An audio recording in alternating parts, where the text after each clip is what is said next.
Hello everyone, आप सभी का स्वागत है मेरे YouTube channel due education club पर।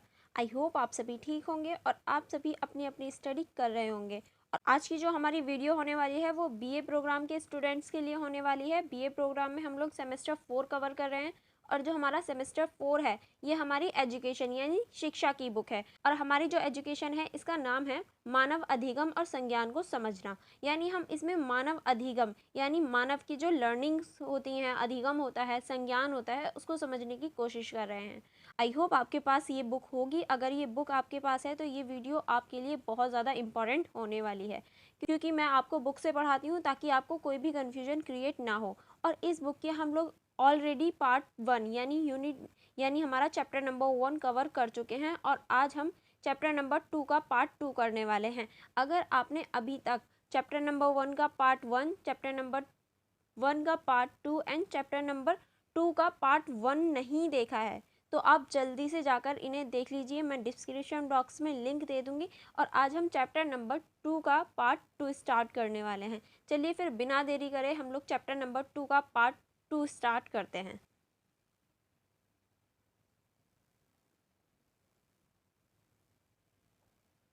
जैसे कि हम लोग पहले चैप्टर का नाम देख लेते हैं, चैप्टर नंबर 2 यानी अध्याय नंबर 2। हम इसका नाम देख लेते हैं। नाम है हमारे चैप्टर नंबर 2 का चिंतन और अधिगम को प्रभावित करने वाले कारक, व्यक्तिगत, सामाजिक, सांस्कृतिक, मीडिया और प्रौद्योगिकी। हम इसके पार्ट 1 कवर कर चुके हैं, यानी इसमें हम व्यक्तिगत कारक, सामाजिक और सांस्कृतिक कारक का कुछ पॉइंट्स देख चुके हैं। ओके, अब हम आगे कंटिन्यू करेंगे यहीं से जहां हमने लास्ट वीडियो में छोड़ा था। यानी हमने जहाँ तक लास्ट वीडियो में पढ़ लिया था उससे आगे का हम इस वीडियो में कवर करने वाले हैं। ओके, अगर आपने अभी तक मेरी वीडियो को लाइक नहीं किया तो जल्दी से लाइक कर दीजिए और चैनल को सब्सक्राइब करना भी मत भूलना। ओके, चलिए फिर स्टार्ट करते हैं आज की हमारी वीडियो। पॉइंट नंबर 3 तक हम लोग ऑलरेडी वीडियो नंबर 1 में कवर कर चुके थे और पॉइंट नंबर 4 हमारा इस वीडियो में स्टार्ट होने वाला था। यानी पॉइंट नंबर 4 से हमारी वीडियो स्टार्ट होने वाली थी। चलिए फिर पॉइंट नंबर 4 देख लेते हैं। आयु और परिपक्वता सीखने की तैयारी। यानी हम अब आयु और परिपक्वता को देखते हैं कि किस तरह से हम सीखने की तैयारी में इसे इम्पोर्टेंट रोल निभाता है। गर्भावस्था से लेकर मृत्यु तक मनुष्य कई परिस्थितियों से गुजरता है। यानी गर्भावस्था यानी जब वो अपनी माँ के गर्भ में होता है और मृत्यु तक मनुष्य अलग अलग परिस्थितियों से गुजरता है और अलग अलग सिचुएशंस को देखता है। हम अपने शारीरिक, सामाजिक, मानसिक, व्यक्तिगत और संज्ञानात्मक पहलुओं में परिवर्तन का अनुभव करते हैं। इन परिवर्तनों का एक बड़ा हिस्सा उम्र बढ़ने और परिपक्वता के कारण होता है। यानी हम जो हैं एक व्यक्ति अपने शारीरिक, सामाजिक, मानसिक और व्यक्तिगत और संज्ञानात्मक पहलुओं में अलग अलग स्थिति में अलग अलग परिवर्तन देखता है। और ये अलग अलग स्थिति हमारी उम्र बढ़ने की और परिपक्वता जो हमारी परिवर्तन होते हैं उनके कारण हम देख सकते हैं। उम्र बढ़ने को वृद्ध होने की प्रक्रिया के रूप में परिभाषित किया जा सकता है। यानी जैसे जैसे किसी व्यक्ति की उम्र बढ़ती है वो वृद्ध होता जाता है, वो बूढ़ा होता जाता है। जैसे जैसे हम बूढ़े होते हैं हम समृद्ध और विकास से गुजरते हैं। यानी कोई भी व्यक्ति जैसे जैसे बूढ़े की होने की कगार पे जाता है वो समृद्धि और विकास की चरण से होकर गुजरता है, क्योंकि कोई भी व्यक्ति ऐसे ही बचपन से बूढ़ापा नहीं देख लेता। वो अपने विकास को देखता है, अपनी समृद्धि को देखता है, उसकी जो दिमाग होता है उसमें जो परिवर्तन आते हैं वो उन सभी परिवर्तनों को देखता हुआ चलता है। परिपक्वता का संबंध भी हमारी उम्र से ही है। परिपक्वता एक प्राकृतिक प्रक्रिया है जो आनुवांशिक रूप से क्रमादेश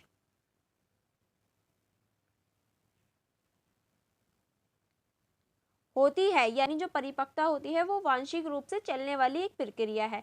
यह जैविक प्रक्रिया सीखने की प्रक्रिया में एक महत्वपूर्ण भूमिका निभाती है। सीखने के लिए एक व्यक्ति की तत्परता उसकी परिपक्वता के अनुसार होती है। यानी अगर कोई भी व्यक्ति सीखना चाहता है तो उसकी जो परिपक्वता होगी वो उसकी जिज्ञासा के आधार पर होगी कि हाँ वो उसको सीखना किस तरह से चाहता है। और यह उसकी अधिगम यानी सीखने को काफ़ी हद तक निर्धारित करता है। और जो परिपक्वता होता है वो हमारे सीखने को निर्धारित करता है कि हम उस चीज़ को कितने टाइम में सीख जाएंगे। जैसे कि बच्चे जो होते हैं वो 4 से 5 साल की उम्र में पेंसिल पकड़ना सीखते हैं, पर वो लिखना नहीं सीखते। लेकिन 2 साल तक वो पेंसिल सही से पकड़ना सीख जाते हैं। उनकी जो उंगलियां होती हैं हाथों की वो इस तरह से बन जाती हैं कि हाँ वो पेंसिल को पकड़ पाएँ।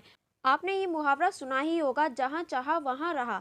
ये जो मुहावरा है ये कहीं ना कहीं ठीक है, लेकिन हम ये नहीं कह सकते कि हर परिस्थिति में ठीक है, क्योंकि कुछ परिस्थितियाँ ऐसी होती हैं जहाँ बच्चा चाहता तो है चलना, लेकिन जब तक उसके पैरों का पूर्ण विकास ना हो जाए, क्या वो चल पाएगा? नहीं।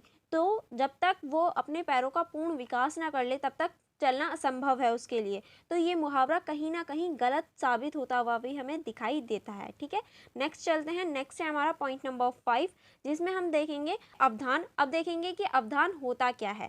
चलिए इसको देख लेते हैं।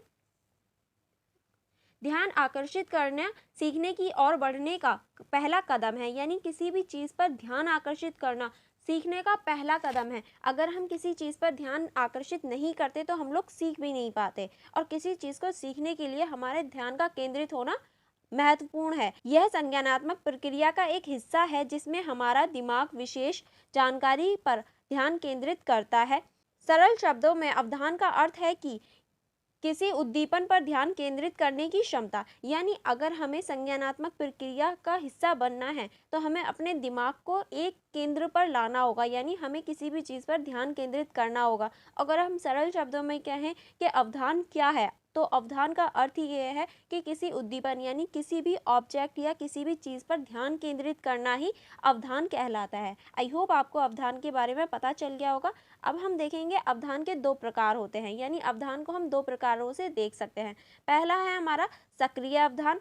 अब सक्रिय अवधान से क्या तात्पर्य है देखते हैं। इसका तात्पर्य है कि अपनी इच्छा से प्रेरित होकर किसी उद्दीपन या वस्तु पर ध्यान देना, यानी ऐसा सक्रिय ध्यान जो हम अपनी इच्छा से करते हैं। जब हम स्वयं किसी चीज़ पर ध्यान देना चाहते हैं, किसी उद्दीपन या किसी वस्तु पर ध्यान देते हैं, तो वो सक्रिय अवधान कहलाता है।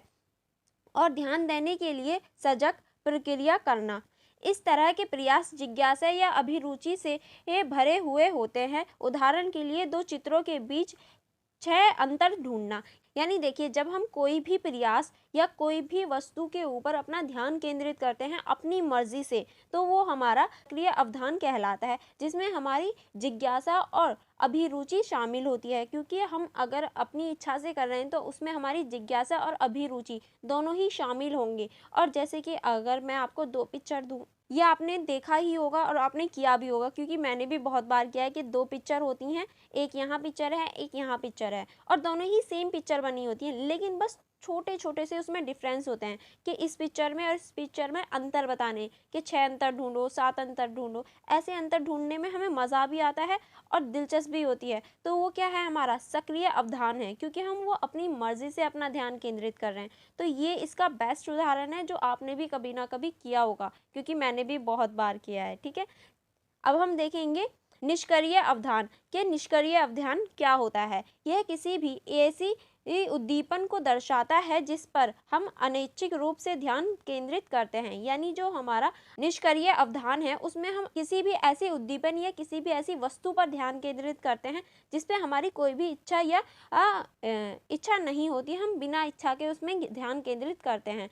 इसमें आप उदाहरण के लिए लिख सकते हैं, जैसे कि कार का पहिया, जो बहुत तेज़ी से कार सड़क पर चल रही है, एक साथ उसमें ब्रेक लग जाए तो वो जो आवाज़ उत्पन्न होती है, ब्रेक लगने की जो आवाज़ होती है, जो टायर पैदा करता है ब्रेक लगने की वजह से, वो जो आवाज़ है उस पर कोई भी व्यक्ति ध्यान केंद्रित नहीं करना चाहता है, लेकिन वो फिर भी उस पर ध्यान जाता है लोगों का। तो वो क्या है, निष्क्रिय अवधान है, क्योंकि उस पर हम चाहते नहीं है हमारा ध्यान जाए, पर फिर भी हम उस पर ध्यान देते हैं। एंड नेक्स्ट उदाहरण के रूप में आप लिख सकते हैं, जैसे कि अगर आप किसी भी कचरे के ढेर के बराबर में से जा रहे हैं जहां बहुत गंदी स्मेल आ रही है, बहुत बुरी स्मेल आ रही है, आप ना चाहकर भी उस चीज़ पर ध्यान देंगे। आप चाहते नहीं हो उस चीज़ पर ध्यान जाए, पर उसकी गंध या स्मेल बहुत गंदी है, तो उस पर आपका ध्यान जाएगा।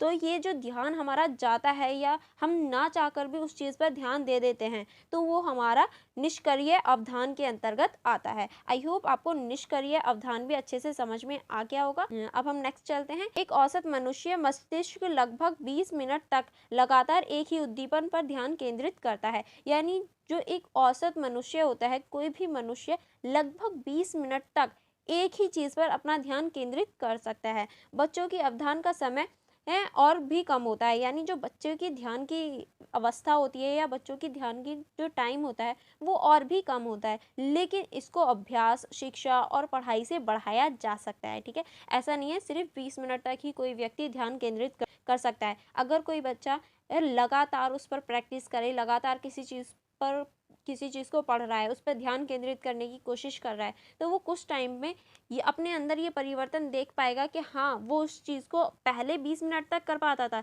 लेकिन अब वो धीरे धीरे उसे 20 से 25, 30 ऐसे ही वो मिनट अपनी बढ़ाता जाता है और अपना ध्यान और ज़्यादा केंद्रित कर पाता है। ठीक है, अब हम नेक्स्ट पॉइंट की तरफ चलते हैं। नेक्स्ट है हमारा अभिरुचि। अब हम देखेंगे कि अभिरुचि क्या होता है। अभिरुचि को किसी वस्तु या व्यक्ति के बारे में अधिक जानने की इच्छा के रूप में परिभाषित किया जा सकता है। यानी अभिरुचि जो है वो किसी वस्तु या फिर किसी व्यक्ति के बारे में जब हम अधिक जानने की इच्छा रखते हैं या अधिक जानने का प्रयास करते हैं तो वो अभिरुचि होती है। क्योंकि कोई कोई व्यक्ति ऐसा होता है किसी वस्तु, किसी पक्षी या फिर किसी व्यक्ति के बारे में स्टडी करता है, उसके बारे में ज़्यादा से ज़्यादा जानने की कोशिश करता है कि वो व्यक्ति कैसा था या ये वस्तु कैसी है या ये जानवर कैसा है, इसकी क्या क्या खूबियाँ हैं, ये किस तरह से अपना जीवन व्यतीत करता है। तो वो सारी चीज़ें हमारी अभिरुचि के अंतर्गत आ जाती हैं। कोई व्यक्ति किसी कार्य में रुचि रखता है तो इस बात की अधिक संभावना है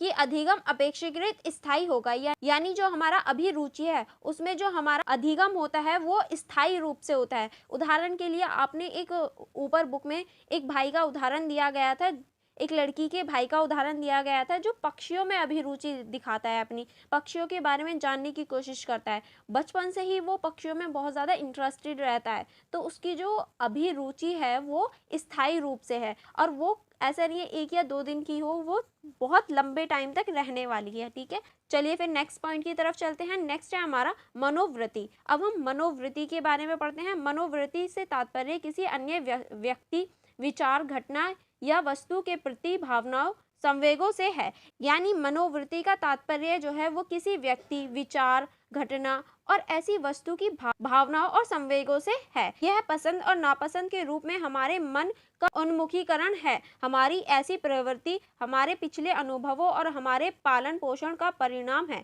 यानी हमारी पसंद नापसंद इसके अंतर्गत सभी को रखा गया है और जो हमारे पिछले अनुभव होते हैं और उनके आधार पर भी इसे पालन पोषण किया जा सकता है। यानी उनके आधार पर भी हम इसे जज कर सकते हैं मनोवृत्ति को। अब नेक्स्ट हमारे मनोवृत्ति के कुछ प्रकार से वर्गीकृत किया जा सकता है। यानी मनोवृत्ति को हम कई प्रकार से वर्गीकृत कर सकते हैं। अब इसको हम किस तरह से वर्गीकृत कर सकते हैं देखते हैं। पहले मनोवृत्ति, फिर सकारात्मक मनोवृत्ति, नकारात्मक मनोवृत्ति और तटस्थ मनोवृत्ति। अब हम इन सारे कॉलम्स को अच्छे से समझेंगे। पहले आप मनोवृत्ति में लिख सकते हैं विशेषता। अब सकारात्मक के अंतर्गत आप क्या लिख सकते हैं?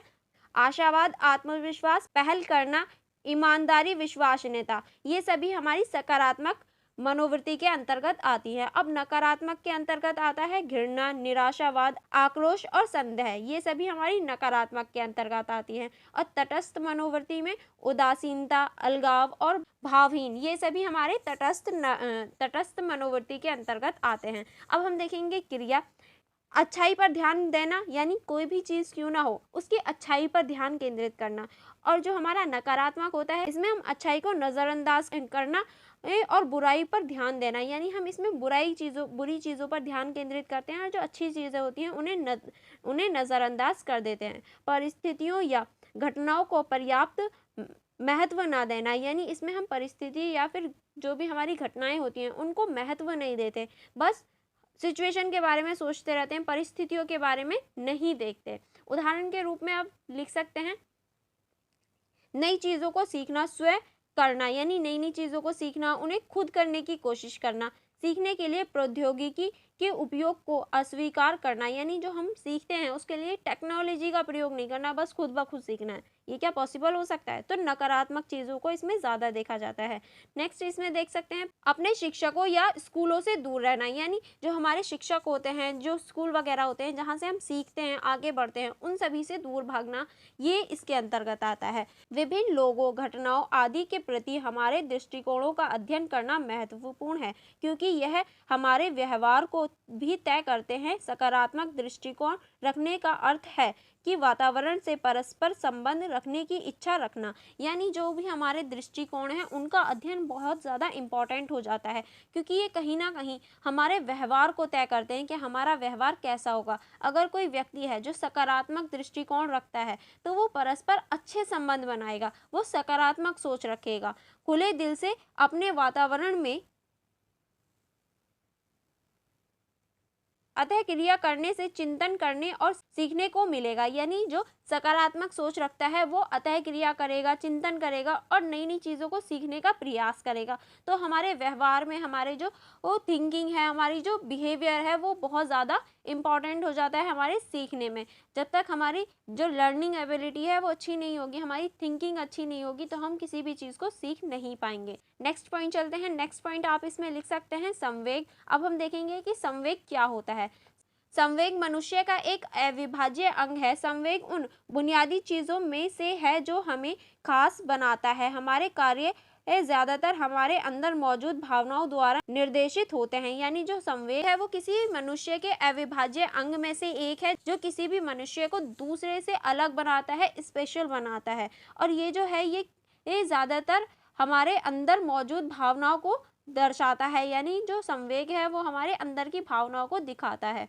ऑक्सफोर्ड शब्दकोश संवेग को इस प्रकार परिभाषित करता है, किसी के हालात, मनोस्थिति या दूसरों के साथ संबंधों से उत्तेजित होने वाली जटिल भावना संवेग है। यानी इस शब्दकोश के अनुसार जो संवेग है वो एक ऐसी स्थिति है जिसमें हम अपने हालात, मूड और जो हमारी दूसरों के साथ संबंध बनाने की जो उत्तेजना है, उसकी जो जटिल भावना है वो ही संवेग है। यानी जो हमारे संबंध बनाने, हमारा मूड, हमारे हालात हैं, उन्हीं को परिभाषित करना ही संवेग कहलाता है।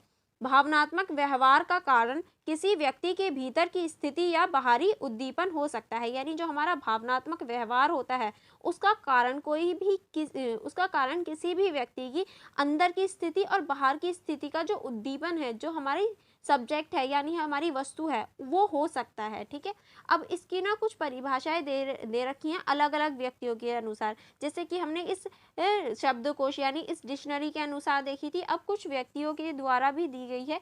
जो पहले हैं क्रो और क्रो 1973 के अनुसार संवेग एक भावनात्मक अनुभव है जो व्यक्ति की मानसिक और शारीरिक उत्तेजनापूर्ण अवस्था और समान्वयकृत आंतरिक समायोजन के साथ जुड़ी होती है, जिसकी अभिव्यक्ति व्यक्ति द्वारा प्रदर्शित बाहरी व्यवहार द्वारा होती है। ये इनके द्वारा परिभाषा दी गई है। नेक्स्ट जो परिभाषा है वो है मारिस 1979 के अनुसार संवेग ऐसा जटिल भावनात्मक अनुभव है जिसमें विसरित शारीरिक परिवर्तन शामिल होते हैं और इसे विशेष व्यवहार पैटर्न में स्पष्ट रूप से व्यक्त किया जा सकता है। ये इनके अनुसार है। आप कोई भी परिभाषा याद कर सकते हैं, लेकिन परिभाषा एज इट इज़ ही लिखनी होती है, उसमें कोई भी आप चेंजेस नहीं कर सकते। तो इसको चेंज करने की कोशिश मत करना, क्योंकि कुछ बच्चे ऐसे करते हैं अपनी लैंग्वेज में लिख देते हैं। तो परिभाषाएं कभी भी चेंज नहीं होती, जैसे दे रखी होती हैं वही एज इट इज़ आपको लिखनी होती हैं। नेक्स्ट चलते हैं। इस प्रकार संवेद को हमारे मन और शरीर की उत्तेजित अवस्था के रूप में समझा जा सकता है।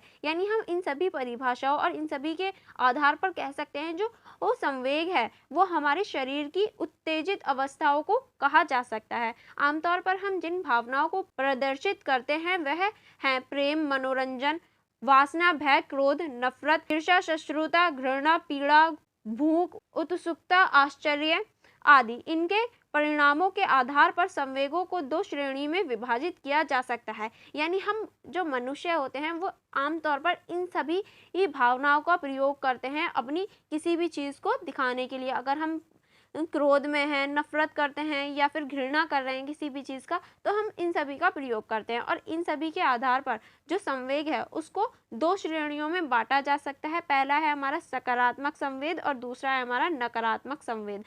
नकारात्मक ऊर्जा पैदा करने वाले संवेग बच्चे के सीखने और विकास के लिए हानिकारक होता है। यानी जो नकारात्मक ऊर्जा वाला संवेग होता है वो किसी भी बच्चे को सीखने और आगे बढ़ने के लिए नकारात्मक हिंसक बनाने में एक महत्वपूर्ण भूमिका निभाता है, जो कि किसी भी बच्चे के विकास में एक बहुत बुरा प्रभाव डालता है। सकारात्मक संवेद सोचने और सीखने के लिए सकारात्मक और अनुकूल वातावरण बनाने में मदद करता है। यानी जो सकारात्मक संवेग होता है वो किसी भी बच्चे को सीखने और आगे बढ़ने के लिए एक अनुकूल, एक अच्छा वातावरण बनाता है और उसे प्रदान करता है ताकि बच्चा अपना विकास कर पाए और आगे बढ़ पाए।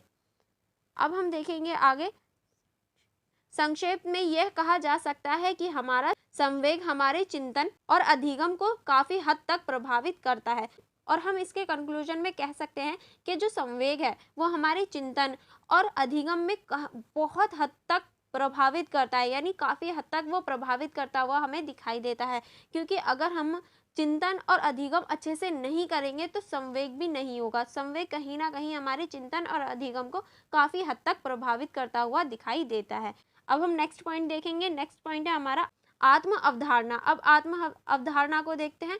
सामान्य शब्दों में आत्म अवधारणा वह है जो हम अपने बारे में सोचते हैं, हम खुद को कैसे देखते हैं या समझते हैं। यानी आत्म अवधारणा जो है वो हमारे खुद से रिलेटेड है कि हम खुद के बारे में क्या सोचते हैं, खुद को कैसे देखते हैं या किस तरह से समझते हैं, वही हमारी आत्म अवधारणा है। इस सोच में स्वयं के बारे में हमारी विचार, हमारी भावनाएं और हमारे दृष्टिकोण शामिल है। यानी हम अपने बारे में किस तरह से सोचते हैं, किस तरह की भावना रखते हैं, किस तरह का दृष्टिकोण रखते हैं, ये हमारी आत्म अवधारणा के अंतर्गत आता है। अब हम आत्म अवधारणा को 3 श्रेणियों में वर्गीकृत या 3 श्रेणियों में बांटकर समझ सकते हैं। अब हम उसको देखते हैं कि 3 श्रेणियां कौन कौन सी हैं।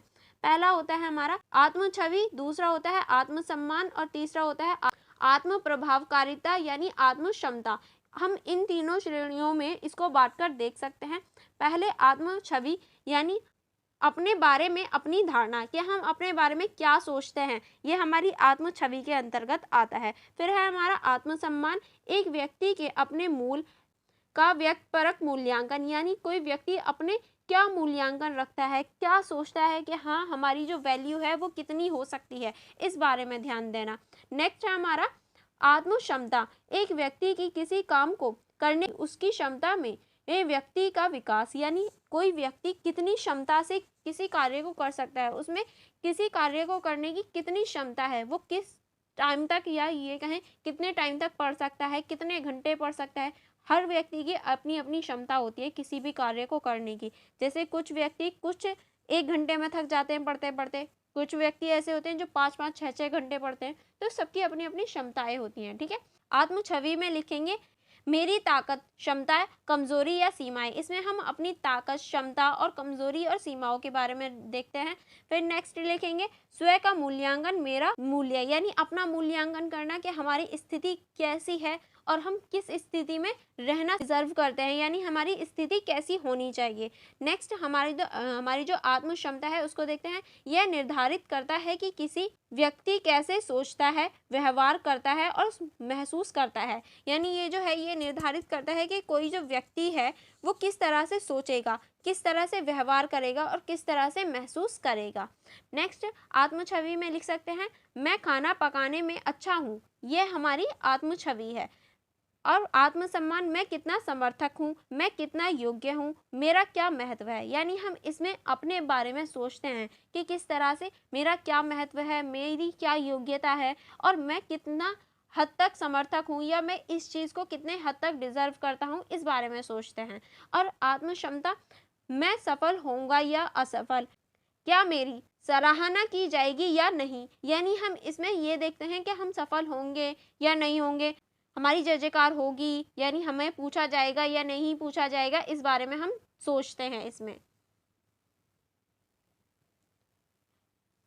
किसी व्यक्ति की आत्म छवि उसे उसकी शक्तियों की दिशा में आगे बढ़ाने के लिए प्रेरित करती है। यानी किसी भी व्यक्ति की जो आत्म छवि होती है वो उसे आगे बढ़ाने और उसे कार्य को करने में प्रोत्साहित करती है कि हाँ तुम उसे कर सकते हो। अगर उसकी आत्म छवि अच्छी है तो वो उस कार्य को करने में ज़्यादा मेहनत करता है और ज़्यादा योगदान देता है कि हाँ मैं उस कार्य को कर सकता हूँ या कर सकती हूँ। जब हम खुद को किसी चीज़ के योग्य पाते हैं तो हम अच्छे आत्मसम्मान विकसित करते हैं। यदि किसी विद्यार्थी कि उसके नृत्य कौशल के लिए प्रशंसा की जाती है तो वह स्वयं पर गर्व करता है। यानी अगर हम किसी चीज़ में अच्छे पाते हैं कि हाँ हम जो है उस चीज़ में अच्छे हैं और उसे प्रोत्साहन मिलता है, उसकी तारीफ की जाती है, तो उसका आत्मसम्मान बढ़ जाता है और वो उस चीज़ को अच्छे से करता है। जैसे कि एग्जाम्पल यहाँ नृत्य का लिया गया है। अगर कोई बच्चा नृत्य करने में अच्छा है और उसकी तारीफ की जाती है, उसे प्रशंसा की जाती है, तो वो उस पर गर्व करता है कि हाँ मैं इस चीज़ में अच्छा हूँ। ये हो गया बुक का उदाहरण। अगर मैं अपनी लाइफ का उदाहरण देना चाहूँ, जैसे कि मैं आपको टीच करती हूँ, आप बहुत सारे कमेंट्स करते हो जिसमें बहुत अच्छे भी कमेंट्स होते हैं कि हाँ मैं बहुत अच्छा पढ़ाती हूँ, तो वो मेरे लिए क्या है, वो प्रोत्साहन का काम करती है और वो मुझे अपने आप पर गर्व करने के लिए मजबूर कर देती है कि हाँ मैं भी कुछ कर सकती हूँ या मेरी भी कुछ क्वालिटी है जो मैं अच्छा करती हूँ, जिस चीज़ में मैं अच्छी हूँ। तो हमारे जो कमेंट्स होते हैं या हमारी जो वर्ड्स होते हैं वो किसी ना किसी व्यक्ति को प्रभावित जरूर करते हैं। ठीक है, नेक्स्ट देखते हैं, यह गौरव व्यक्ति को अगली बार बेहतर करने के लिए नई ऊर्जा से भर देते हैं। यानी ये जो वर्ड्स होते हैं ये व्यक्ति को आगे और अच्छा करने में प्रोत्साहन करते हैं। यानी अगर मैं सच में उदाहरण दूं आपको, तो मुझे आज भी याद है जब मैंने चैनल की स्टार्टिंग की थी, 2-3 वीडियो ही डाली थी, उसके बाद में मुझे एक कमेंट मिला था, उसमें था कि आप बहुत अच्छा पढ़ाती हो पर थोड़ा और एक्सप्लेनेशन की ज़रूरत है तो और भी अच्छा होगा। उस चीज़ पर मैंने इम्प्लीमेंट किया और अब जो है पहले की और अब की वीडियोस में बहुत अंतर आप लोग देख पाएंगे। तो वो जो है वो हमारी बेहतर करने की कोशिश होती है, उसको और ज़्यादा बढ़ा देती है, क्योंकि उस कमेंट में था मैं बहुत अच्छा पढ़ाती हूँ, तो उसने मुझे आगे बढ़ने में प्रेरित किया और अपनी चीज़ों में सुधार करने की भी ऊर्जा दी कि हाँ मुझे उस चीज़ में सुधार करना होगा। तो हमारी जो आत्मसम्मान होता है या फिर हमारी जो फीडबैक होती है वो आगे बढ़ने में हमें कहीं ना कहीं बहुत ज़्यादा महत्वपूर्ण योगदान निभाती हुई दिखाई देती हैं। सीखने के लिए आत्म प्रभावकारिता आवश्यक है। यह किसी कार्य के लिए आंतरिक प्रेरणा का स्रोत बनने की ओर ले जाती है। यानी आत्म प्रभावकारिता भी महत्वपूर्ण भूमिका निभाती है किसी चीज़ को सीखने में, क्योंकि ये किसी कार्य को करने और आंतरिक प्रेरणा तक ले जाती है कि हाँ हमें उस कार्य को पूरा करना है, उस कार्य के अंतिम छोर तक जाना है, उस कार्य को पूरा करना ही है। नेक्स्ट चलते हैं।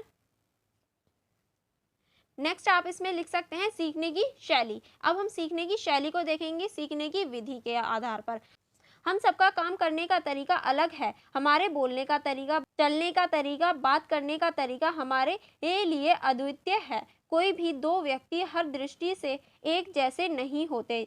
इस तरह हम सभी की सीखने की अपनी शैली होती है। इसका मतलब है कि हम किसी भी अलग तरह से सीख सकते हैं। सीखने की शैली हमारे पढ़ने और अधिगम विधि है। यानी हर कोई व्यक्ति एक दूसरे से अलग है। हर किसी का बोलने का तरीका, चलने का तरीका, बात करने का तरीका, खाने का तरीका, हर चीज़ अलग है। आप मुझ में और अपने आप में ही देख लीजिए, जो मेरा पढ़ाने का तरीका है और आपके पढ़ाने का तरीका, हमारे बोलने का तरीका, सब चीज़ अलग अलग होती है। और ये जो है ये कहीं ना कहीं हमारे अधिगम को प्रभावित करती है, क्योंकि हर किसी के सीखने का तरीका अलग अलग हो सकता है।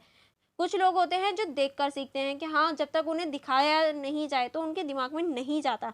तो वो जो होते हैं, वो कुछ लोग जो होते हैं वो देखकर सीख पाते हैं। जैसे कि अगर ये स्लाइड ना हो, मैं अपनी तरफ से बोलती जाऊँ तो उन्हें महसूस होगा कि हाँ अगर लिखा हुआ होता ना तो ज़्यादा अच्छे से समझ में आता। कुछ लोग होते हैं जो श्रवण यानी सुनकर सीखते हैं। अगर मैं सिर्फ स्लाइड दिखा दूँ, कुछ बोलूँ ना, सिर्फ म्यूट रहूँ और आपको ये सारी लिखा हुआ दिखा दूँ कि हाँ देख लो आप लोग, तो कुछ बच्चों को पढ़ के समझ में आ जाएगा, देख कर समझ में आ जाएगा। पर कुछ बच्चों को होगा कि नहीं, अगर मैम पढ़ाती हैं तो ज़्यादा अच्छे से समझ में आता, तो उनके लिए श्रवण महत्वपूर्ण हो जाता है कि हाँ वो सुनकर सीखते हैं। और कुछ लोग जो होते हैं वो किसी के करने से सीखते हैं। यानी अगर मैं आपको कुछ चीज़ करके दिखाऊं, कोई डेमो दूं, तो जैसे कि मैं एग्जाम्पल देती हूँ, तो कुछ लोगों के माइंड में वो एग्जाम्पल फिट हो जाते हैं और वो थ्योरी भूल जाते हैं, पर वो जैसे ही एग्जाम्पल याद करते हैं उन्हें सारी चीज़ें याद आ जाती हैं। तो कुछ लोग जो होते हैं वो किसी के अनुभव या फिर किसी कार्य को देखकर या फिर उसे कर ही सीखते हैं। ठीक है, तो सभी की सीखने की जो एबिलिटी होती है वो अलग अलग होती है। हर व्यक्ति अलग अलग तरीके से सीखता है। अब हम आगे चलते हैं। आपके चैप्टर में आगे जो पॉइंट दे रखे हैं वो है हमारे सामाजिक सांस्कृतिक कारक। यानी अब हम सामाजिक और सांस्कृतिक कारकों के ऊपर चर्चा करने वाले हैं। यह ऐसे कारक हैं जो किसी व्यक्ति के अधिगम को प्रभावित करते हैं, लेकिन वह उस व्यक्ति के शरीर के बाहर मौजूद होते हैं। यह व्यक्ति के बाहर के परिवर्तन पर उस वातावरण का परिणाम है जिससे व्यक्ति संबंधित है। यानी जो हमारे सामाजिक और सांस्कृतिक कारक होते हैं, ये किसी व्यक्ति के बाहर स्थित होते हैं, उसके अंतर के कारक नहीं होते, ये बाहर के कारक होते हैं जो उससे संबंधित होते हैं। कहीं ना कहीं ये उस व्यक्ति से संबंधित होते हैं जिसकी भी सामाजिक और सांस्कृतिक बारे में बात हो रही हो, और ये उसको तभी प्रभावित कर पाते हैं क्योंकि वो उससे संबंधित होते हैं। मनुष्य वह है जो उसकी आनुवांशिकता और उसका वातावरण उसे बनाता है। यानी मनुष्य ऐसा बनता है जो उसकी आनुवांशिकता उसे बनाना चाहती है और उसका वातावरण उसे बनाना चाहता है। अगर किसी व्यक्ति को अच्छा और पढ़े लिखो वाला वातावरण मिले तो वो आगे चलकर एक बच्चा अच्छा और पढ़े लिखो वाला बिहेव करेगा, और दूसरे बच्चे को सेम, दो बच्चे हैं, एक बच्चे को अच्छा वातावरण दिया जा रहा है और दूसरे बच्चे को आतंकवादी वाला वातावरण दिया जा रहा है या फिर गलत वातावरण दिया जा रहा है। इसमें इस बच्चे को बताया जाता है कि आप करके बोलते हैं, इसमें इस बच्चे को बताया जाता है कि नहीं तू तड़ाक बोलते हैं, उल्टा सीधा बोलते हैं, गालियाँ वगैरह देते हैं। तो ये बड़े होकर एक ऐसा बच्चा बनेगा जिसमें वो सभी से आप करके तमीज़ के दायरे में रहकर बात करेगा, और ये जो बच्चा होगा ये ऐसा बदतमीज़ बच्चा बनेगा जिसे ना तो बड़ों की तमीज़ होगी ना छोटों की, गालियाँ देगा। तो जो हमारा वातावरण होता है वो कहीं ना कहीं प्रभावित करता है कि जो मनुष्य है वो कैसा बनेगा, ये समझदार या फिर ये कहीं सभ्य बनेगा, ये असभ्य बनेगा, क्योंकि इसमें ना तो बोलने की तमीज़ होगी ना किसी को समझने की, कुछ नहीं होगा। तो जो वातावरण होता है वो मनुष्य को बनने में महत्वपूर्ण भूमिका निभाता है। अब आगे देखते हैं। एक व्यक्ति का परिवार, पड़ोस और समुदाय साथियों के साथ संबंध, स्कूल, सांस्कृतिक, जाति, वर्ग, जातीय, धर्म आदि सामाजिक सांस्कृतिक विविधता और सीखने की जगह की भौतिक स्थितियाँ उसके वातावरण के घटक हैं। यानी एक किसी भी व्यक्ति के जो वातावरण के घटक होते हैं वो परिवार, पड़ोस, सामुदायिक जो साथी होते हैं, और जो हमारा स्कूल सांस्कृतिक होता है, जाति, वर्ग, जातीय, धर्म, ये सभी हमारे जो भौतिक स्थिति है उसके वातावरण के घटक होते हैं, क्योंकि ये किसी भी व्यक्ति को प्रभावित करते हैं उसका जीवन जीने में। अब हम देखेंगे एक एक करके इन सभी को। पहले हम देखेंगे परिवार के परिवार क्या है। यह एक बच्चे के जन्म लेने के बाद मिलने वाला पहला वातावरण होता है। यानी जब भी बच्चा जन्म लेता है तो उसके लिए पहला वातावरण जो होता है वो उसका परिवार होता है। परिवार वह पहला स्थान है जहाँ एक बच्चा अपने मूल्य, विश्वास, बोलने के तरीके, व्यवहार, जीवन कौशल, सामाजिक कौशल, दृष्टिकोण, सांस्कृतिक और पहचान को सीखता है। यानी जो बच्चा है वो अपने बोलने के तरीके, व्यवहार के तरीके और जीवन कौशल और सामाजिक कौशल के तरीके, इन सभी को सीखता है परिवार से। फिर आप देखेंगे माता पिता। एक परिवार में माता पिता का बच्चों के अधिगम पर सबसे अधिक प्रभाव पड़ता है। माता पिता अपने बच्चों के साथ एक स्वस्थ संबंध बना सकते हैं। यानी जो बच्चों का व्यवहार होता है उसमें कहीं ना कहीं माता पिता का एक महत्वपूर्ण रोल होता है। जिस तरह से माता पिता व्यवहार करते हैं उसी तरीके से बच्चा भी व्यवहार करना सीखता है और स्वस्थ संबंध बना सकते हैं। अगर माता पिता चाहें तो अपने बच्चे के साथ एक अच्छा संबंध स्थापित कर सकते हैं और उसे एक अच्छी टीचिंग दे सकते हैं, अच्छा इंसान बनाने में एक महत्वपूर्ण भूमिका निभा सकते हैं। ठीक है, नेक्स्ट चलते हैं। नेक्स्ट है हमारा संगी साथी। अब हम देखेंगे जो हमारे साथी होते हैं साथ के, उनका क्या महत्वपूर्ण रोल होता है। एक दूसरे का साथ पसंद करते हैं। ये जो संगी साथी होते हैं ये एक दूसरे का साथ पसंद करते हैं और एक दूसरे की व्यवहार की नकल करने और उसका पालन करने की कोशिश करते हैं। यानी आपने बच्चों को भी देखा होगा कि एक दूसरे के साथ वो लोग रहना पसंद करते हैं, एक दूसरे के व्यवहार को कॉपी करना शुरू कर देते हैं और पूरी कोशिश करते हैं एक दूसरे के व्यवहार को अपनाने की। यदि वह सकारात्मक व्यवहार देखते हैं तो उनका पालन करने की सबसे अधिक संभावना होती है। यानी अगर वो सकारात्मक अच्छा व्यवहार देखेंगे तो अच्छा व्यवहार करने की कोशिश करेंगे और नकारात्मक व्यवहार देखेंगे तो नकारात्मक चीज़ें सीखते हैं। इसीलिए माता पिता जो होते हैं वो हमेशा ये सोचते हैं कि उनका बच्चा अच्छे बच्चों में रहे ताकि वो सकारात्मक चीज़ें सीखे। नेक्स्ट आप लिख सकते हैं पड़ोसी और समुदाय। यानी हमारे जो पड़ोसी और समुदाय होता है वो भी हमारी लर्निंग या सीखने पे महत्वपूर्ण भूमिका निभा रहा होता है। और जो पड़ोसी और समुदाय होता है वहाँ से जो बच्चा है वो अपनी सामाजिक पहचान को देखता है कि हाँ मेरी जो समाज में पहचान है वो क्या है और किस तरह से मैं उसको रोल करता हूँ या किस तरह से उसको समझ सकता हूँ। ठीक है, नेक्स्ट आप इसमें लिख सकते हैं स्कूल सांस्कृतिक शिक्षा। और स्कूल का उद्देश्य उनकी दूरदृष्टि और उनके आदर्श बच्चों के अधिगम को आकार देते हैं। ज्ञान निर्माण करने और रचनात्मक दृष्टि का पालन करने वाले विद्यालय निश्चित रूप से अधिक आत्मविश्वासी शिक्षार्थी निर्मित करेंगे। यानी जो हमारे स्कूल्स होते हैं वो संरचनात्मक दृष्टिकोण पैदा करते हैं और उन्हें आत्मविश्वासी बनाते हैं और उन्हें आगे बढ़ने और उन्हें प्रेरित करने का कार्य करते हैं ताकि उन्हें आगे बढ़ाया जा सके। जैसे कि अगर कहा जाए, रटने पर ध्यान केंद्रित करने वाले जो स्कूल होते हैं वो सिर्फ रोबोट का निर्माण कर सकते हैं। यानी वो किसी भी बच्चे को स्वयं निर्देश देने और स्वयं किसी चीज़ को करने में प्रोत्साहन नहीं करते। वो सिर्फ एक रोबोट की तरह बच्चों को रटना सिखा देते हैं अगर स्कूल अच्छे ना हो तो। नेक्स्ट आप इसमें लिख सकते हैं, सीखने की जगह कम साधनों के साथ अच्छा कार्य कर पाना मुश्किल है। उचित प्रकार के उपकरणों के बिना प्रयोग करने की गुंजाइश कम या ना के बराबर होती है। यानी अगर हम किसी चीज़ को सीखना चाहते हैं तो उसके लिए अच्छी मशीनें, अच्छे उपकरण भी होने चाहिए, क्योंकि अगर हमारे पास अच्छी उपकरण या अच्छी मशीनें नहीं होंगी तो हमारी जो सीखने की गुंजाइश होती हैं वो ना के बराबर हो जाती हैं। कोई भी सीखने का स्थान तभी योग्य होगा जब उसे उसके सीखने के उद्देश्यों का ध्यान में रखकर बनाया जाए। यानी अगर हम कोई भी सीखने का स्थान बना रहे हैं तो वो तभी योग्य है जब हम उसको ध्यान में रखकर बनाएं कि हम इसे क्यों बना रहे हैं। जैसे कि अगर हम कोई लाइब्रेरी बना रहे हैं तो लाइब्रेरी एक ऐसी जगह बनानी चाहिए जहाँ शांति हो। ऐसी नहीं कि हम लोगों ने एक ऐसे भीड़ भाड़ वाले इलाके में बना दी जहाँ हमेशा शोर रहता है, तो उस चीज़ का क्या मतलब है। क्योंकि लाइब्रेरी में तो हमें शांति की ज़रूरत है, वहाँ बच्चे आकर पढ़ते हैं, शांति में ही बच्चे पढ़ पाते हैं, शोर शराबे में नहीं पढ़ पाते। तो उस चीज़ को हमें ध्यान में रखकर बनाना है कि हम किस लिए बना रहे हैं, ताकि सीखने की जो जगह है उसका प्रयोग किया जा सके। ठीक है, चलिए फिर आगे बढ़ते हैं। आगे हमारा पॉइंट है सामाजिक सांस्कृतिक विविधता। यानी हम अब देखेंगे सामाजिक सांस्कृतिक विविधता किस तरह से हमारी लर्निंग पर प्रभाव डालती है। हमारा देश विविधता वाला देश है। यहाँ धर्म, जाति, वर्ग जैसी विविधता सामाजिक संरचना, चूंकि वह हमारे जीवन का एक अभिजात अंग है, इसलिए उनके प्रभाव का भी अध्ययन करना आवश्यक है। यानी हमारा जो देश है वो विविधता वाला देश है, जहाँ हम जाति, धर्म, वर्ग इन सभी में विविधता देख सकते हैं और ये जो है ये हमारे जीवन का एक अभिजात अंग है, इसीलिए हमें इसका अध्ययन भी करना महत्वपूर्ण हो जाता है।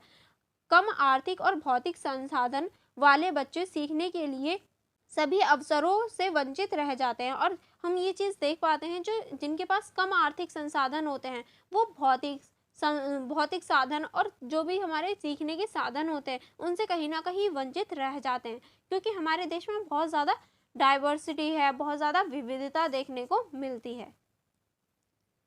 आगे चलते हैं। नेक्स्ट है हमारा मीडिया और प्रौद्योगिकी। अब देखेंगे कि मीडिया और प्रौद्योगिकी किस तरह से हमारी लर्निंग में महत्वपूर्ण भूमिका निभाती है। मीडिया संदेश प्रसारित करने या वितरित करने का साधन है। यानी जो मीडिया है वो किसी भी संदेश को प्रसारित करने या वितरित करने का एक साधन है। आजकल यह जीवन का एक अनिवार्य हिस्सा बन गई है, खासकर कोरोना महामारी के बाद। यानी जो हमारी मीडिया है वो हमारे जीवन का एक ऐसा अंग बन चुकी है जो बहुत ज़्यादा इम्पॉर्टेंट है। और ख़ासकर देखा जाए तो कोरोना वायरस के बाद, कोरोना वायरस से पहले लोग ऑनलाइन चीज़ों का यूज़ करते थे, मीडिया वगैरह प्रौद्योगिकी वगैरह का यूज़ करते थे, पर इतना नहीं था जितना हम कोरोना वायरस या फिर लॉकडाउन के बाद देख सकते हैं। ठीक है, बचपन से ही बच्चों को गैजेट का शौक होता है। वह बुजुर्गों की तुलना में mobile phone, tablet, smart television, smart घड़ी और लैपटॉप जैसे गैजेटों का उपयोग तेज़ी से सीखते हैं। अब देखिए, जो अगर हम ये कहें कि बच्चों में पहले से ही जो गैजेटों का उपयोग करना है वो बहुत ज़्यादा सक्रिय हो जाता है, बहुत ज़्यादा अच्छे से वो लोग कर पाते हैं। अगर मैं अपने ही घर का उदाहरण लूँ तो मेरे जो पापा हैं वो इतनी अच्छे से स्मार्ट वॉच या फिर मोबाइल फ़ोन का यूज़ नहीं कर पाते, जबकि जो मेरा भतीजा है वो बहुत अच्छे से मोबाइल को चला पाता है, स्मार्ट वॉच का यूज़ कर लेता है, जबकि वो बहुत छोटा है अभी, फिर भी वो मोबाइल फ़ोन को बहुत अच्छे से चला लेता है। आपने भी बहुत सारे बच्चे ऐसे देखे होंगे जो छोटे छोटे होते हैं पर मोबाइल फ़ोन का यूज़ इतने अच्छे से कर लेते हैं कि उनकी बराबरी आप भी नहीं कर सकते। क्यों? क्योंकि उनकी जो दिलचस्पी है वो इस चीज़ में बहुत सक्रिय होते हैं और उनकी दिलचस्पी भी बहुत होती है। ऐसा इसीलिए है क्योंकि वह अपने काम के बारे में जानने के लिए उत्सुक होते हैं, वो बहुत ज़्यादा उत्सुक होते हैं कि किस तरह से इस चीज़ को सीखा जाए और वो उस चीज़ को बहुत ज़्यादा जल्दी कैच भी कर लेते हैं कि हाँ ये चीज़ कैसे होनी चाहिए। ठीक है, आगे बढ़ते हैं। आगे अब हम देखेंगे मीडिया को मोटे तौर पर दो श्रेणियों में विभाजित किया जा सकता है, यानी जो मीडिया है उसको हम दो श्रेणियों में विभाजित कर सकते हैं। पहला है हमारा प्रिंट मीडिया, दूसरा है हमारा गैर प्रिंट मीडिया। प्रिंट मीडिया लिखे हुए या मौद्रिक सामग्रियों को संदर्भित करता है, यानी जो हमारा प्रिंट मीडिया है वो लिखी हुई चीज़ों को या मौद्रिक चीज़ों को संदर्भित करता है, जैसे कि हमारे न्यूज़पेपर और जो हमारी पैम्पलेट्स वगैरह होती हैं, ये हमारी प्रिंट मीडिया के अंतर्गत आती हैं। गैर मौद्रिक मीडिया में कुछ विशिष्ट गुण होते हैं जो कुछ मामलों में प्रिंट माध्यम की तुलना में बहुत तेज़ी से सीखने की सुविधा प्रदान करते हैं। जो गैर मौद्रिक प्रिंट मीडिया है यानी गैर प्रिंट मीडिया है, उसमें कुछ ऐसे गुण होते हैं जो प्रिंट मीडिया के सीखने की तुलना में अधिक सक्रिय होते हैं और अधिक जल्दी से वो सिखाते हैं, क्योंकि वो प्रिंट नहीं होते, वो ऑनलाइन वगैरह होते हैं, तो इसीलिए वो जल्दी से उपभोग करता है या फिर जल्दी से जो उनका उपयोग कर रहा है उनके पास तक पहुंच जाते हैं और वो बहुत जल्दी उन चीज़ों से सीख भी जाते हैं। मीडिया शिक्षार्थियों के बीच अधिगम को बढ़ाने में फ़ायदेमंद है, लेकिन मीडिया के उचित उपयोग के लिए अच्छी तरह से विकसित मीडिया विशिष्ट कौशल के उपयोग की आवश्यकता होती है। यानी जो हमारा मीडिया है वो सीखने में और आगे बढ़ने में फ़ायदेमंद तो है, लेकिन जो हमारी मीडिया है उसका अच्छा उपयोग ही हमें आगे बढ़ा सकता है। उसका अगर हम दुरुपयोग करेंगे या दुर्व्यवहार करेंगे तो हम लोग कहीं ना कहीं गलत चीज़ों में भी पड़ते हुए देख सकते हैं अपने आप को। इसीलिए मीडिया का उपयोग बिल्कुल सतर्कता से करना चाहिए, यानी बिल्कुल सावधानी पूर्वक करना चाहिए। ऐसा नहीं है हम टेक्नोलॉजी या मीडिया का ऐसे ही प्रयोग कर रहे हैं, क्योंकि हम कहीं ना कहीं फिर गलत चीज़ों में पड़ते हुए दिखाई दे सकते हैं। प्रौद्योगिकी, अब हम देखेंगे प्रौद्योगिकी यानी टेक्नोलॉजी कैसे हमें आगे बढ़ाती है। मीडिया की तरह प्रौद्योगिकी ने सीखने सिखाने की प्रक्रिया को जीवन रेखा में एक प्रमुख भूमिका निभाई है, यानी प्रौद्योगिकी भी हमारे सीखने सिखाने की जो प्रक्रिया है उसमें एक महत्वपूर्ण भूमिका निभाती हुई दिखाई देती है। यदि आपको ऑनलाइन प्रवेश मिलता है या नोट्स असाइनमेंट ऑनलाइन मिल रहे हैं, यह तकनीक के कारण संभव होता है। फ़ोन, कंप्यूटर, विभिन्न एप्लीकेशन और अन्य डिजिटल उपकरणों की शक्ति को नकारा नहीं जा सकता। यानी अगर आपको कुछ चीज़ मिल रही है तो वो सारी ही चीज़ें प्रौद्योगिकी के कारण, जैसे कि आपको नोट्स, असाइनमेंट और यहाँ तक कि मेरी क्लास भी जो आपको मिल रही है, तो ये प्रौद्योगिकी के कारण ही है। यानी हमारी जो प्रौद्योगिकी है वो कहीं ना कहीं डेवलप हो रही है, जिसकी वजह से आप मेरी क्लास को देख पा रहे हैं, फ़ोन, कंप्यूटर इन सभी का प्रयोग कर पा रहे हैं। ठीक है, अब हम देखेंगे प्रौद्योगिकी के लाभ क्या क्या हो सकते हैं, यानी आप प्रौद्योगिकी के लाभों में क्या क्या लिख सकते हैं। पहला आप लिख सकते हैं, यह सूचना और ज्ञान के लिए बेहतर पहुंच प्रदान कर सकता है और इसीलिए सीखने के लिए भी, यानी जो हमारी सूचना है और ज्ञान है इसको बेहतर पहुंच प्रदान करता है, दूर दूर तक पहुंचाने और सभी को ज्ञान प्राप्त करने में हेल्प करता है प्रौद्योगिकी। नेक्स्ट आप इसमें लिख सकते हैं, ये शिक्षार्थियों को प्रेरित करता है और उनकी रुचि बरकरार रखता है, यानी शिक्षार्थियों को प्रेरित करता है सीखने के लिए और उनकी जो रुचि है, उनकी दिलचस्पी है उसको बढ़ाने और उसको प्रेरित करने में और उसको बराबर रखने में मदद करता है। नेक्स्ट आप लिख सकते हैं, यह सीखने की जगह का विस्तार करता है, इसकी कोई भौतिक सीमा नहीं होती, यानी जो हमारी सीखने की जगह होती है उसका विस्तार करता है, इसकी कोई भौतिक सीमा नहीं होती। जैसे कि अगर हम क्लासरूम का उदाहरण लें, एक टीचर एक क्लास में कम से कम 40 या 50, हम ज़्यादा से ज़्यादा कह सकते हैं 50 बच्चों को एक साथ पढ़ा सकती है, पर मेरी जो वीडियो है क्या पता इसे 50 लोग देखें,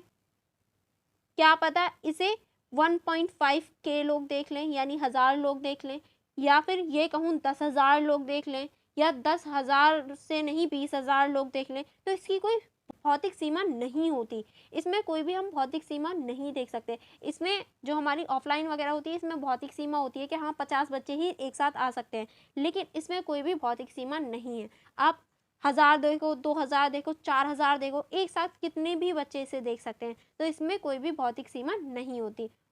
और ऑनलाइन कई और लोग भी इसका लाभ उठा सकते हैं, यानी ऐसा नहीं है सिर्फ आप ही इस वीडियो को देख पा रहे हैं, ना जाने कितने और स्टूडेंट इस वीडियो को देख पाए होंगे या उन लोगों ने भी इस वीडियो को देखा होगा। तो ऑनलाइन जो है इसका कोई भी लाभ उठा सकता है, ऐसा नहीं है सिर्फ एक ही स्टूडेंट या पर्टिकुलर स्टूडेंट के लिए मैं बना रही हूँ, सभी स्टूडेंट्स के लिए बना रही हूँ, तो इसका कोई भी लाभ उठा सकता है। नेक्स्ट आप इसमें लिख सकते हैं, प्रौद्योगिकी सीखने के मानवीय आधार प्रदान करता है, क्योंकि इसमें हर शिक्षार्थी अपनी गति से सीख सकता है। यानी प्रौद्योगिकी जो है वो मानवीय आधार प्रदान करता है सभी बच्चों को, क्योंकि हर इसमें जो हर शिक्षार्थी है वो अपनी गति से सीख सकता है। क्योंकि देखो कुछ बच्चे ऐसे होते हैं जिन्हें नॉर्मल स्पीड में समझ में आ जाता है, कुछ बच्चे ऐसे होते हैं जिन्हें 2x की स्पीड में समझ में आता है।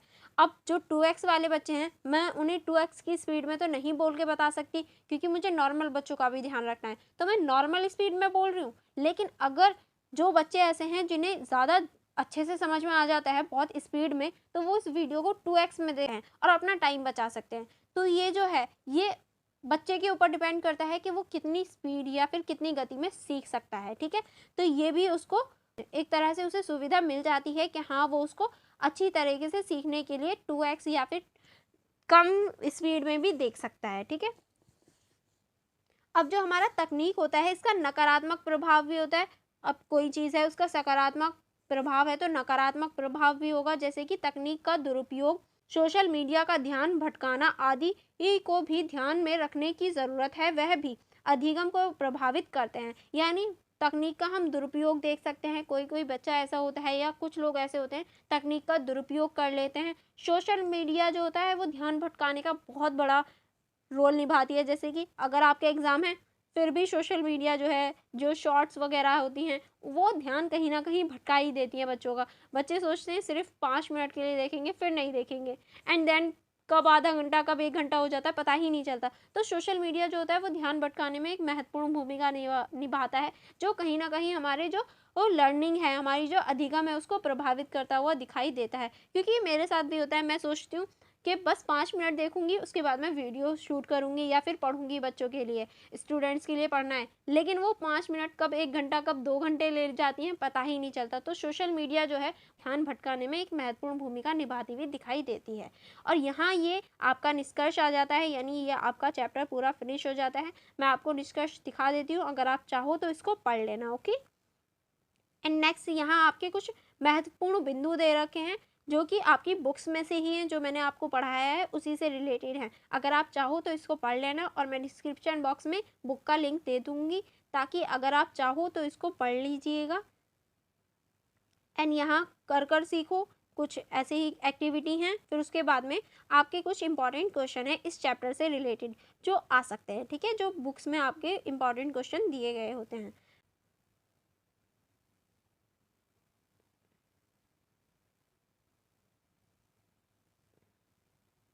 एंड देन यहाँ आपका पूरा चैप्टर फिनिश हो जाता है। आई होप आपको ये पूरा चैप्टर अच्छे से समझ में आ गया होगा। एंड फॉर मोर कनेक्टिविटी आप मेरे टेलीग्राम ग्रुप के साथ जुड़ सकते हैं, आप मेरी इंस्टाग्राम आईडी को चेकआउट कर सकते हैं, आप मेरे फेसबुक पेज के साथ भी जुड़ सकते हैं, ओके। अगर आपको कोई भी कन्फ्यूजन हो या कोई भी टॉपिक समझ में नहीं आया हो तो आप मुझसे कमेंट बॉक्स में पूछ सकते हैं, मैं ज़रूर रिप्लाई दूँगी। एंड अपने फ्रेंड्स के साथ शेयर करना मत भूलना। और अगर आप अच्छे नंबर लाना चाहते हैं और आगे अपनी स्टडी को कंटिन्यू करना चाहते हैं तो मेरे चैनल को ड्यू एजुकेशन क्लब को सब्सक्राइब करना मत भूलना, ताकि आप अपनी और स्टडी को अच्छे से कर पाओ। चलिए फिर मिलते हैं नेक्स्ट वीडियो में नेक्स्ट चैप्टर के साथ। Thank you for watching everyone.